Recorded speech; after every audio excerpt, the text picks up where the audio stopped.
Hello বন্ধুরা, তো তোমরা সবাই কেমন আছো? আশা করি ভালো আছো। তো আজ যেহেতু চন্দ্রগ্রহণ লেগেছে 7ই সেপ্টেম্বর, তো দেখো চাঁদ কিন্তু অর্ধেক খেয়ে গেছে, ক্যামেরায় অতটা বোঝা যাচ্ছে না। আজকে 7ই সেপ্টেম্বর, 6 না। তো এখানে পটকা বলছে 6 সেপ্টেম্বর পালিয়েছে। তো আমরা এখানে সবাই রাত্রিবেলা দেখছি, পাড়ার সবাই মিলে।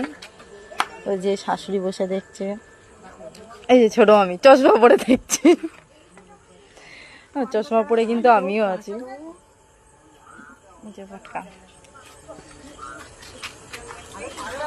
তোমরা কারা কারা দেখছো অবশ্যই কমেন্ট করে জানিও বন্ধুরা। তো ফোনে কিন্তু অতটা বোঝা যাচ্ছে না, কিন্তু চাঁদ কিন্তু অর্ধেকটা প্রায় ঢেকে গেছে, আর একটুখানি বাকি আছে। কদিন আগে পিঙ্কে হয়েছে।